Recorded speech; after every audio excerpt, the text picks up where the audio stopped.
Assalamualaikum warahmatullahi wabarakatuh. Salam sejahtera untuk kita semua. Perkenalkan, saya Royadi, salah satu dosen dari Fakultas Teknik dan Informatika, Program Studi Teknologi Informasi S1 Universitas Bina Sarana Informatika. Video ini dibuat dengan tujuan untuk memenuhi persyaratan sertifikasi dosen tahun 2025, yaitu pernyataan diri dosen dalam unjuk kerja Tridharma Perguruan Tinggi atau PDB UKT-PT, khususnya dalam bidang pengajaran. Salah satu mata kuliah yang saya ampu adalah mata kuliah konsep basis data. Pada kesempatan kali ini saya akan menjelaskan deskripsi singkat tentang mata kuliah konsep basis data. Mata kuliah konsep basis data ini bertujuan untuk membekali mahasiswa dengan pengetahuan keterampilan perancangan konsep basis data relasional. Pada mata kuliah ini akan membahas tentang konsep dasar basis data, DBMS, model data, Entity Relationship Diagram dan LRS, normalisasi, serta manipulasi data menggunakan SQL. Capaian pembelajaran atau CPL yang dibebankan pada mata kuliah ini adalah pemahaman konsep dasar basis data, kemampuan menganalisa kebutuhan perangkat lunak, mendesain, melakukan tes, evaluasi, serta mengembangkan teknologi informasi yang ada. Mahasiswa mengetahui dan memahami konsep dasar basis data. Mahasiswa mampu menganalisa kebutuhan basis data suatu organisasi atau perusahaan. Mahasiswa mengetahui dan memahami model-model data dan mampu merancang basis data menggunakan model Entity Relationship Diagram atau model relasional atau LRS. Mahasiswa mampu menggunakan bahasa SQL, dan yang terakhir, mahasiswa mampu mengimplementasikan rancangan basis data ke dalam sebuah perangkat lunak basis data. Sistem pembelajaran di mata kuliah konsep basis data dilaksanakan secara sinkronus dengan menggunakan metode pembelajaran aktif yang mengutamakan peran dan keaktifan mahasiswa dalam proses pembelajarannya, yaitu pembelajaran kolaboratif, diskusi kelompok, penugasan berupa studi kasus melalui MyBase atau LMS UBSI. Evaluasi hasil pelajaran mata kuliah konsep basis data didapatkan dari kuis interaktif, penugasan diskusi kelompok, dan latihan individu. Kemudian UTS dan UAS dilakukan menggunakan rubrik multiple choice. Bobot penilaian sebagai berikut: kehadiran 20%, tugas 25%, UTS 25%, dan UAS 30%. Dengan total bobot hasil evaluasi sebanyak 100%. Demikian informasi yang bisa saya sampaikan mengenai mata kuliah konsep basis data ini. Berikutnya adalah cuplikan proses pembelajaran yang saya lakukan tatap muka di dalam kelas. Selamat menyaksikan. Bismillahirrahmanirrahim. Assalamualaikum warahmatullahi wabarakatuh. Waalaikumsalam warahmatullahi wabarakatuh. Sebelum kita mulai, seperti biasa ya teman-teman ya, silakan berdoa menurut agama dan percaya masing-masing. Berdoa dimulai.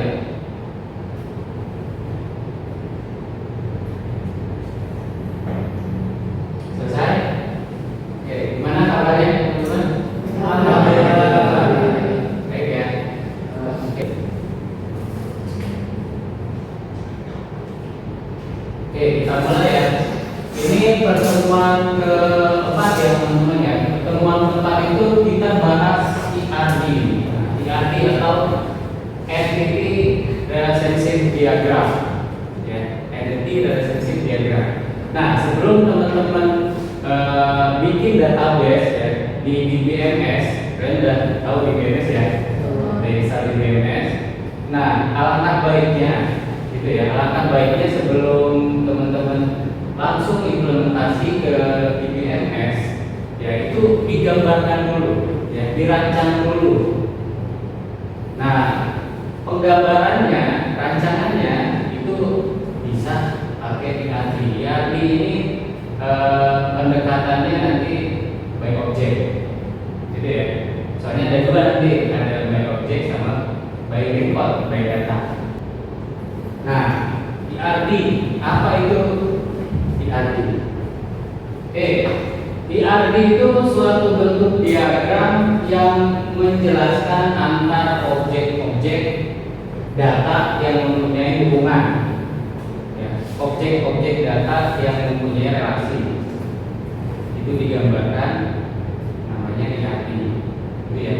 Nah, sebelumnya saya coba ulas lagi teman sebelumnya. Data itu apa? Kemarin masih ingat data itu apa? Ya, data informasi apa? Informasi data. Terus data itu representasi fakta di dunia nyata. Representasi fakta di dunia nyata itu data. Oke. Semua di dunia ini bisa jadi data. Ya. Contohnya kampus. Kita punya kampus, oke? Kampus representasi fakta di dunia nyata. Nah, di dalam kampus yang terlibat objek-objek di kampus apa aja? Ada mahasiswa, ada dosen, ada kelasnya, ada mata kuliah, ada jurusan. Oke? Nah, objek-objek itu pasti mereka ada keterkaitan satu sama lain, gitu ya. Ada kaitannya satu sama lain. Dosen dengan mahasiswa, mahasiswa dengan mata kuliah, mahasiswa dengan jurusan, ya. Pasti antar objek ini punya relasi, gitu ya. Nah, pendekatan itu bisa digambarkan menggunakan ini, ya. Oke, nah ini pendekatannya objek.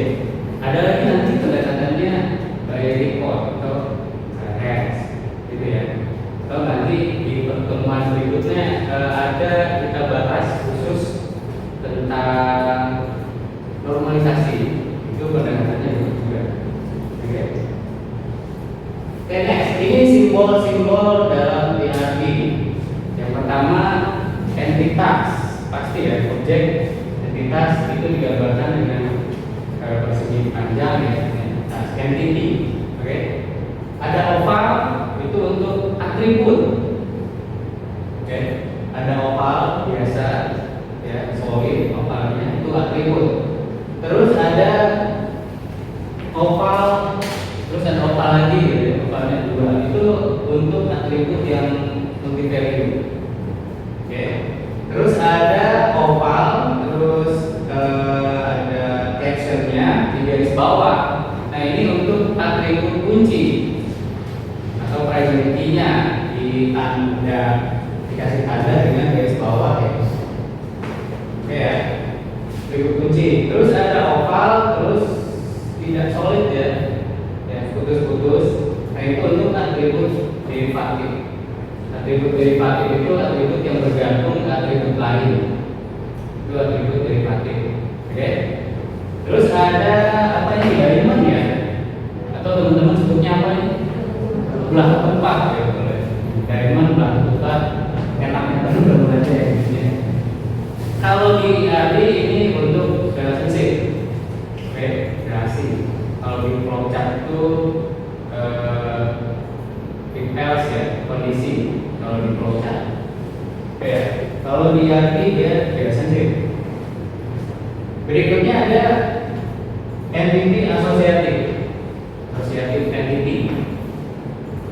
Asosiatif entity ini terjadi dari hubungan many to many antar entitas. Ini ya, entity asosiatif. Nanti kita bahas apa sih many to many. Itu salah satu derajat kardinalitas ya, atau mapping kardinalitas nanti. Tapi kan ya, kalau ada yang mau ditanyakan silahkan berikutnya komponen DAD. Komponen itu berarti yang membentuk DAD apa aja sih ya? Yang pertama itu ada entitas pastinya ya, tentunya dari awal sudah 12. Kalau DAD itu baik objek, nah, objeknya itu nanti digambarkan dengan persegi panjang yang disebut entity atau entitas. Oke ya, ini entitas. Entitas yaitu suatu kumpulan objek atau sesuatu yang dapat dibedakan atau dapat diidentifikasikan secara unik. Maksudnya dosen dengan mahasiswa beda ya, unik kan, dosen dengan mahasiswa. Mata kuliah, jurusan itu masing-masing objek yang berbeda. Oke ya. Next, ada atribut. Ada entitas, ada atribut. Nah, atribut ini adalah kumpulan elemen data yang membentuk suatu entitas atau bahasa ringannya itu yang melekat ya, yang melekat ke entitas itu atribut. Ya, kumpulan dari atribut itu membentuk entitas. Oke, tapi bahasa sederhananya yang melekat aja, yang melekat ke entitas. Itu ya. Contohnya mahasiswa, mahasiswa. Atribut mahasiswa yang melekat dengan mahasiswa itu apa? Nih, mahasiswa punya ini, punya nama, punya alamat, nomor telepon dan sebagainya. Itu atribut. Contohnya seperti di depan ini atribut biasa ya, solid, oval itu biasa. Nama mahasiswa ini NIM di garis bawah berarti dia atribut kunci. Nah, bisa ya, atribut kunci atau primary key. Ini gambaran seperti itu. Ada entitas, ada atribut. Next, relationship. Oke ya, kita udah punya entitas, udah ada atributnya. Berikutnya adalah komponen yang ketiga, relationship. Ya, entitas satu dengan entitas lain itu pasti punya relationship. Oke, kalau database relasional itu punya relationship. Kalau nggak punya relationship bukan database relasional. Ya, tapi itu database yang berdiri sendiri ya, atau tabel yang berdiri sendiri, bukan yang relasional. Contohnya ini memiliki. Oke ya, captionnya itu pakai kata kerja ya, memiliki, membeli, menjual, melakukan, yang penting kata kerja. Oke, kata kerja. Ini simbolnya diamond relationship. Ini ada garis ya, garis penghubung ke entitas satu entitas yang lain. Ini tengah-tengahnya ada relationship. Aman ya? Tahu ya? Oke. Gimana? Dari aman. Next, nah ini mapping cardinality. Mapping cardinality ini adalah konsep yang menggambarkan jumlah maksimum entitas di satu entitas yang dapat berhubungan dengan entitas lain.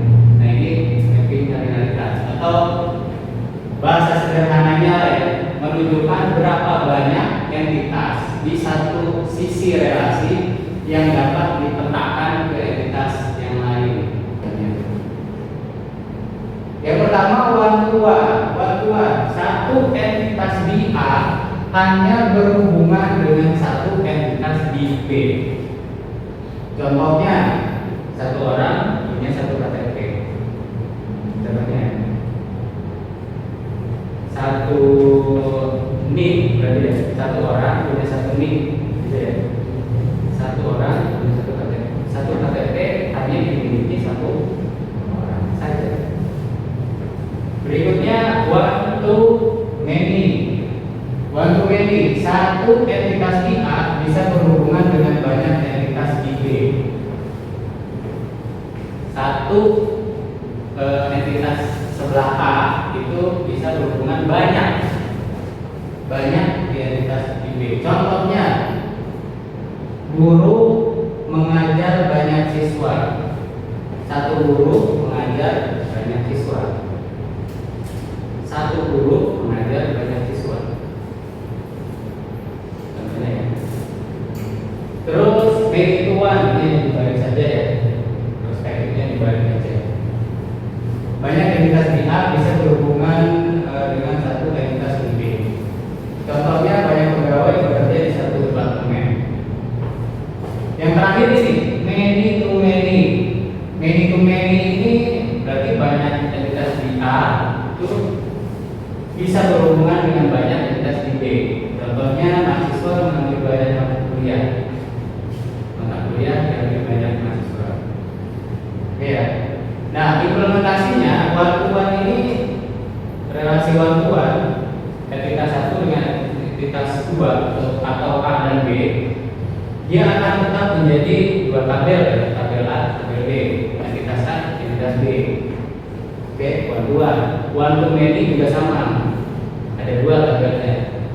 Ini juga sama, ini sama. Nah, many-to-many, oke ya, perhatikan teman-teman, many-to-many ini akan menghasilkan tiga tabel. Oke ya. Hubungan kardinalitas many-to-many akan menghasilkan tiga tabel. Oke ya. Tabel A, tabel B setelah diidentifikasi ternyata many-to-many akan hadir tabel C. Oke, untuk mencatat dua entitas ini karena perlu pencatatan secara berkalanya ya. Ini nanti kita contohkan. Contoh kasus. Perguruan tinggi XYZ ingin mengembangkan sistem perpustakaan baru untuk meningkatkan manajemen koleksi buku dan layanan peminjaman buku.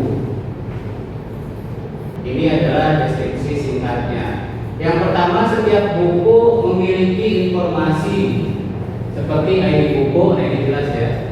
Seperti ID buku, judul penulis, penerbit, dan sebagainya. Yang kedua, buku dapat dikategorikan. Buku dapat dikategorikan dalam beberapa kategori seperti pengetahuan, sastra, teknik, dan sebagainya. Yang ketiga, mahasiswa dan staf dapat minjem buku. Oke, mahasiswa dan staf bisa minjem buku. Yang keempat, setiap peminjaman harus dicatat tanggal peminjamannya. Pemberian, status pinjamannya, pinjam atau dikembalikan. Oke, persoalannya identifikasi entitas-entitas yang diperlukan, tentukan atribut utama pada masing-masing entitasnya. Yang ketiga, gambarkan artinya. Nah, untuk memecahkan masalah ini tadi ya, pakai pendekatan yang menyusun IRB tadi.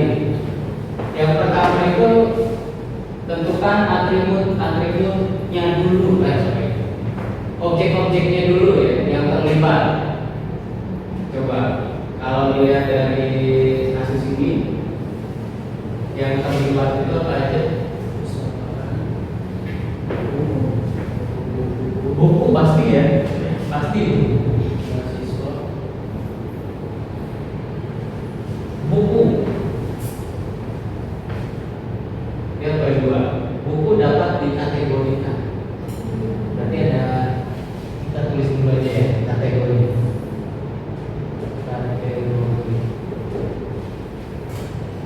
Terus mahasiswa dan staf. Berarti itu objek apa? Mahasiswa dan staf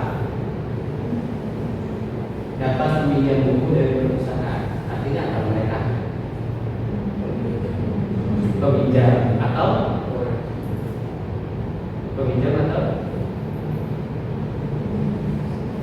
mahasiswa dan staf, atau disebutnya apa kata lain? Kalau di bahasa sistem itu orang yang terlibat mahasiswa dan staf. Kalau di sistem itu kan bisa pengguna, gitu ya. Bisa user, bisa pengguna. Nah, kita cek pengguna aja ya sebenarnya. Pengguna, buku kategori pengguna, dan ada peminjaman dong ya. Peminjaman. Nah, kita udah punya objek-objeknya nih, ya. Seperti ini dulu aja. Oke, identifikasi kita ke sini. Berikutnya itu tentukan primary key masing-masing entitasnya. Model artinya ini buku. Oke, dia punya ID buku ya. ID buku itu primary key. Terus kategori ya. Kategori dia punya ID kategori. Nah, ini kasih garis bawah. Oke. Berikutnya adalah menentukan relasi ya. Menentukan relasi sama kardinalitas relasi. Buku dapat dikategorikan dalam banyak kategori. Nah, dalam banyak kategori. Satu buku memiliki satu atau banyak kategori. Banyak. Satu buku punya banyak kategori. Satu kategori punya satu buku atau banyak buku? Banyak. Berarti ini many to many. Oke, relasi ini relasinya many to many. Buku memiliki kategori. Memiliki kategori. Many to many. Oke, perhatikan many to many akan menghasilkan 3 tabel. Berarti ini akan jadi entitas atau entity asosiatif gitu ya. Kan jadi seperti ini. Dia akan mencatat key dari 2 entitas ini ya. Jadi ini ID buku, ini ID kategori.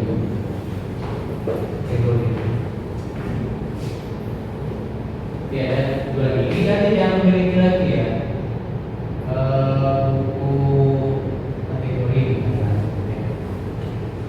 Nah, ini sudah jadi ERP, konsep ERP secara keseluruhan sesuai itu ya teman-teman. Jadi ada 1, 2, 3, 4, 5, 6 tabel nanti yang akan dimasukkan ke DBMS-nya. Ada yang ditanyakan? Ada yang masih bingung? Ada yang masih bingung nggak?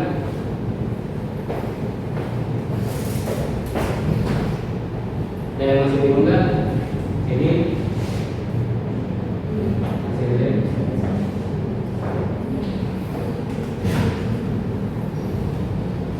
Ada yang masih bingung nggak? Sini nih, bingung nggak sini?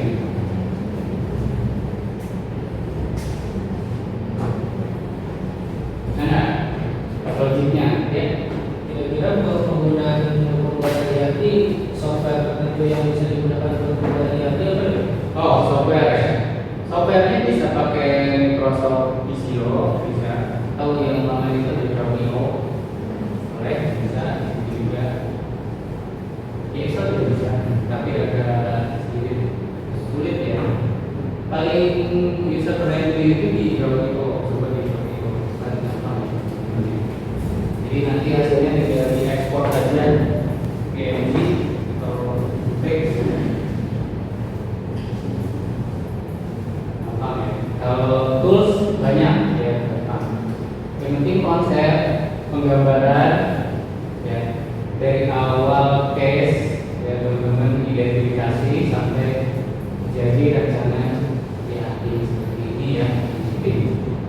Ya, dan nextnya itu kalau sudah bisa bisa teman-teman mau pakai alat bantu seperti designer ya untuk mengerjakan desainnya itu sangat-sangat rekomendasi ya. Oke, boleh.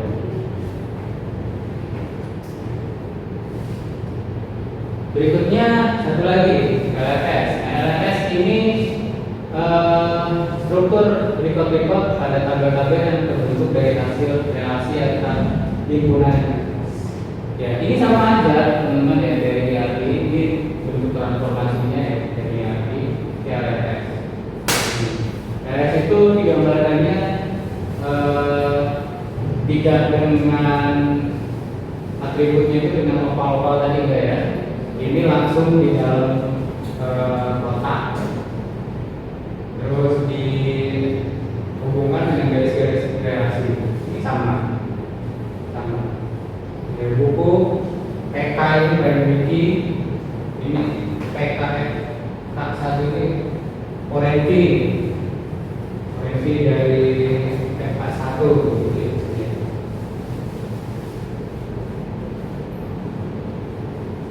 Ada yang tanya lagi?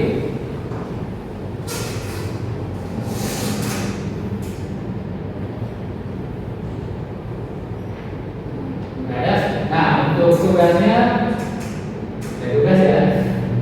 tugasnya nanti silakan teman-teman buat IRP-nya, ya, identifikasi nanti kalian nanti bikin case ya di project ya, project di mata kuliah perencanaan database, oke? Punya case masing-masing kan mau bikin project apa. Nah, teman-teman gambarkan IRP-nya, oke? Gambarkan IRP-nya. Oke ya, nanti di pertemuan berikutnya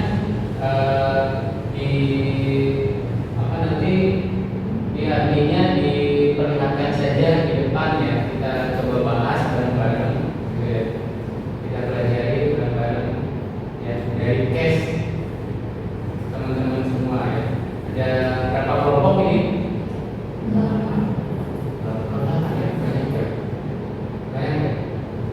Oke, kalau gitu dibuat ini aja ya, dibuat filenya aja, nanti kumpulkan aja ya. Nanti ada satu kelompok yang saya tunjuk coba jelaskan IRP-nya, gitu ya. Paham? Sebenarnya? Oke, ada yang nanya lagi? Cukup ya? Oke, karena waktunya sudah habis, teman-teman. Terima kasih atas waktunya hari ini. Ya, mudah-mudahan informasi yang saya sampaikan bisa bermanfaat ya, di kemudian hari, ya, bisa diterapkan di kemudian hari.